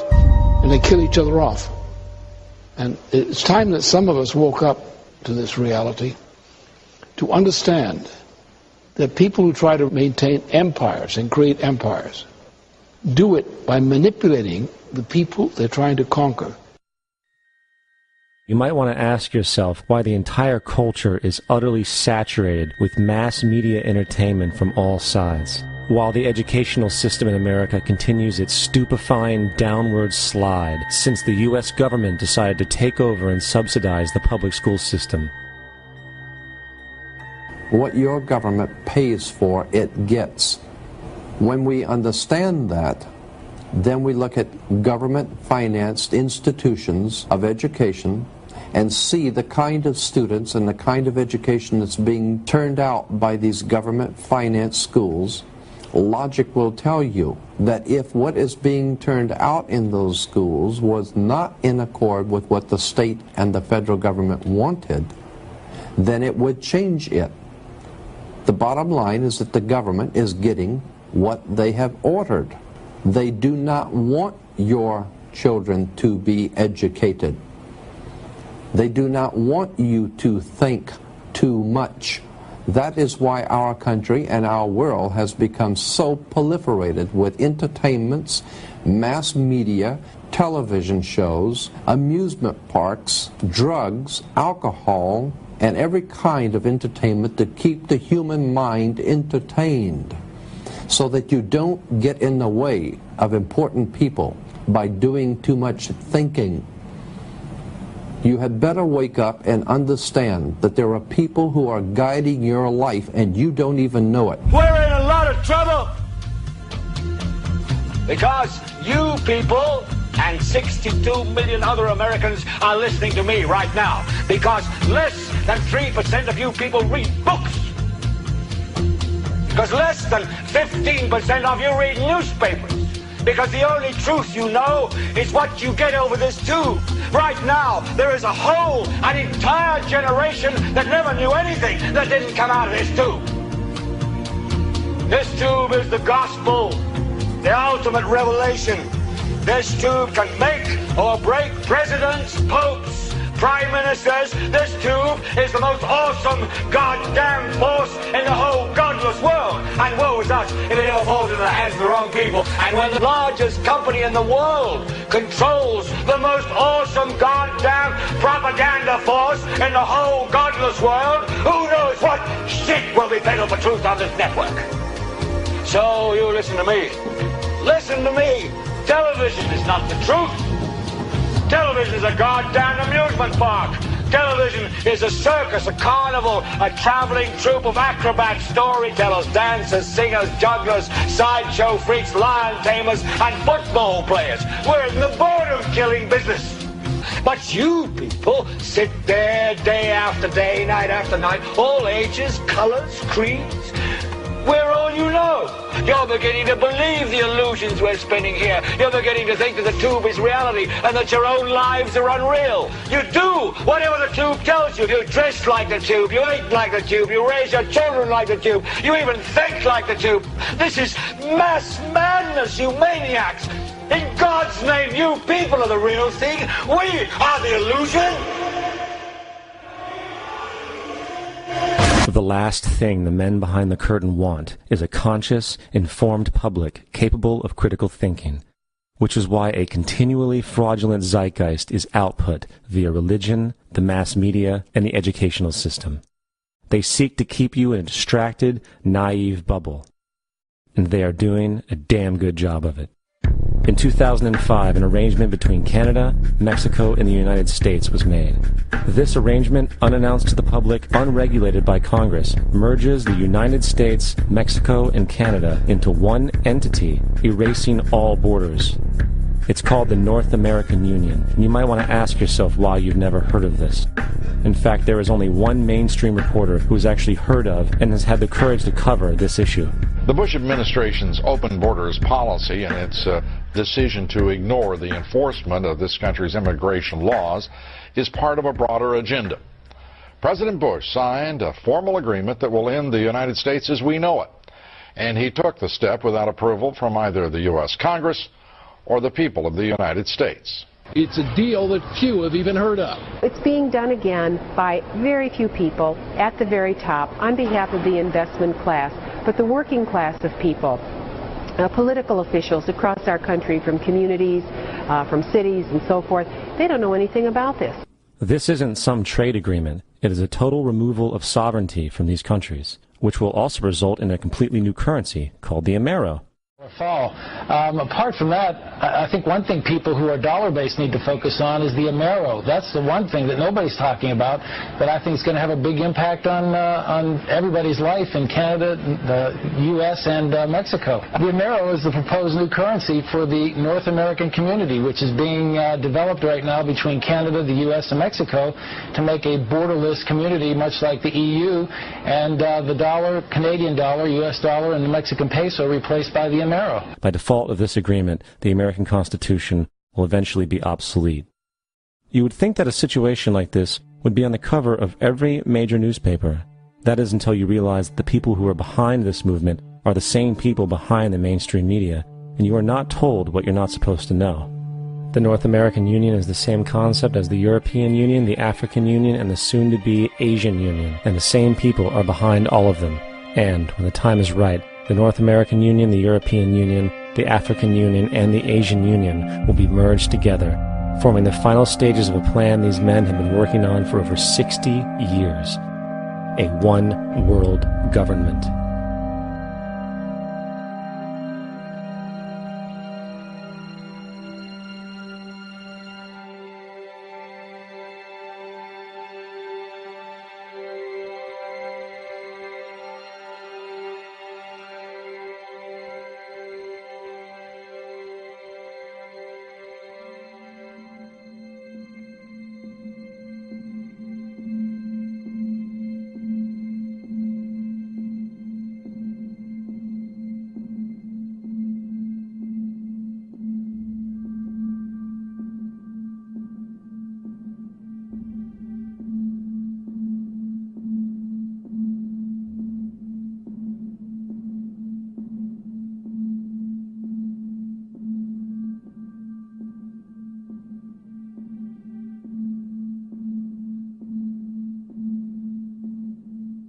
One bank, one army, one center of power.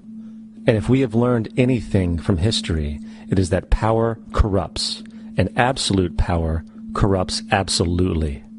This is Aaron Russo, a filmmaker and former politician. To his left is Nicholas Rockefeller of the infamous Rockefeller banking and business dynasty. After maintaining a close friendship with Nicholas Rockefeller, Aaron eventually ended the relationship, appalled by what he had learned about the Rockefellers and their ambitions. I got a call one day from an attorney woman I knew, and she said, "Would you like to meet one of the Rockefellers?" I said, "Sure, I'd love to." And we became friends, and he began to divulge a lot of things to me. So he said to me one night, he said that there's going to be an event there, and out of that event, you're going to see, we're going to go into Afghanistan, so we can run pipelines from the Caspian Sea. We're going to go into Iraq to take the oil and establish a base in the Middle East, and we're going to go into Venezuela and try and get rid of Chavez. And the first two they've accomplished. Chavez they didn't accomplish. And he said you're going to see guys going into caves looking for looking for people that they're never going to find. You know, he was laughing about the fact that you have this war on terror. There's no real enemy. He's talking about how by having this war on terror, you can never win it because so it's an eternal war. And so you can always keep taking people's liberties away. And I said, how are you going to convince people that this war is real? He said, but the media. The media can convince everybody it's real. I mean, you know, it's just that you keep talking about things. You keep saying it over and over and over again, and eventually people believe it. You know, you created the Federal Reserve in 1913 through lies. You create 9/11, which is another lie. Through 9/11, then you're fighting a war on terror, and now all of a sudden you go into Iraq, which was another lie, and now they're going to do Iran. You know, and it's all one thing leading to another, leading to another, leading to another. Now, I would say, what are you doing this for? What's the point of this thing? You have all the money in the world you ever want. You have all the power. I said, you know, you're hurting people. It's not a good thing. And he would say, what do you care about the people for? Take care of yourself and you take care of your family. And then I said to him, what are the ultimate goals here? He said, the ultimate goal is to get everybody in this world chipped with the RFID chip and have all money be on those chips and everything on those chips. And if anybody wants to protest what we do or violate what we want, we just turn off their chip. That's right, microchipped.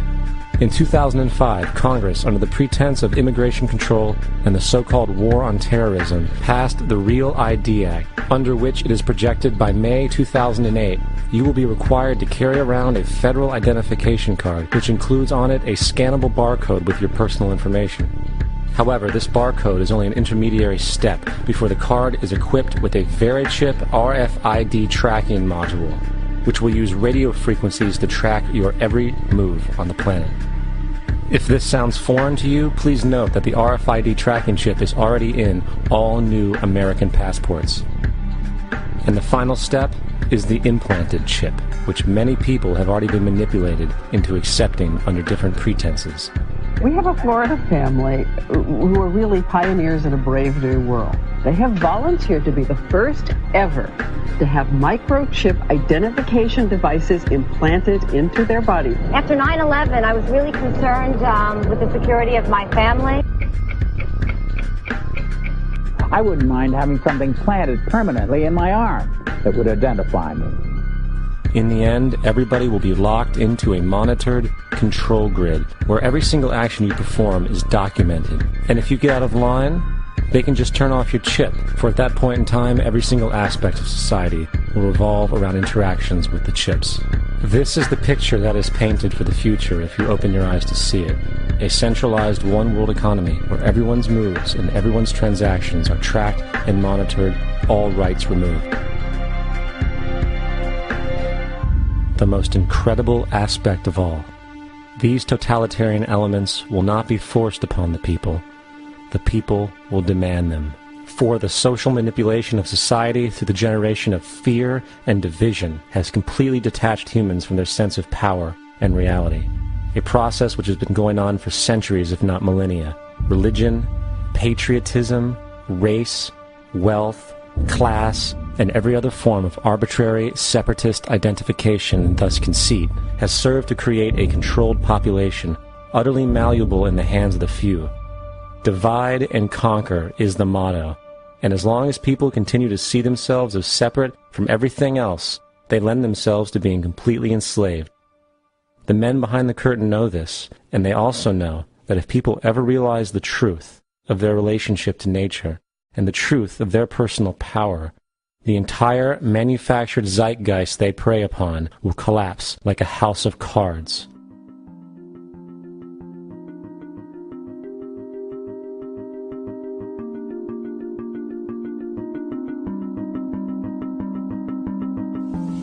The whole system that we live in drills into us that we're powerless, that we're weak, that our society is evil, that it's crime-ridden, etc., and so forth. It's all a big, fat lie. We are powerful, beautiful, extraordinary. There is no reason why we cannot understand who we truly are, where we are going. There is no reason why the average individual cannot be fully empowered. We are incredibly powerful beings. You know, I think I spent 30 years of my life, in the first 30, trying to become something. I wanted to become good at things. I wanted to become good at tennis. I wanted to become good at school and grades and everything I kind of viewed in that perspective. I'm not okay the way I am, but if I got good at things, I realized that I had the game wrong. The game was to find out what I already was. Find out what I already was.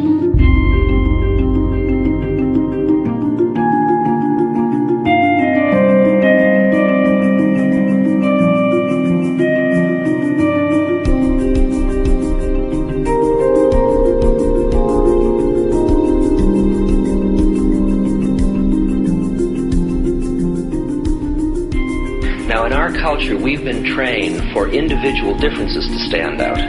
So you look at each person, the immediate hit is brighter, dumber, older, younger, richer, poorer, and we make all these dimensional distinctions, put them in categories and treat them that way. And we get so that we only see others as separate from ourselves in the ways in which they're separate. And one of the dramatic characteristics of experience is being with another person and suddenly seeing the ways in which they are like you, not different from you. And experiencing the fact that that which is essence in you and which is essence in me is indeed one. The understanding that there is no other. It is all one. And I wasn't born Richard Albert. I was just born as a human being. And then I learned this whole business of who I am and whether I'm good or bad or achieving or not. All that's learned along the way.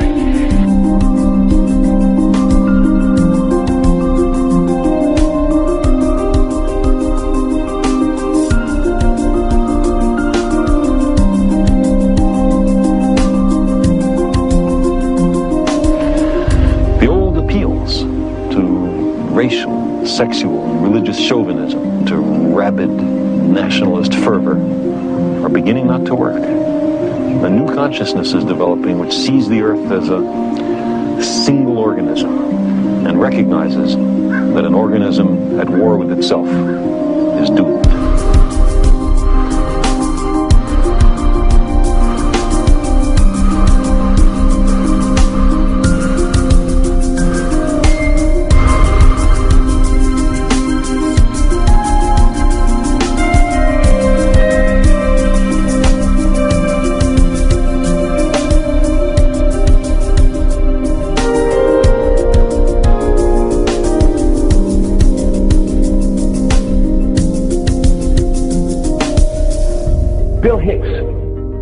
Finish his shows with this.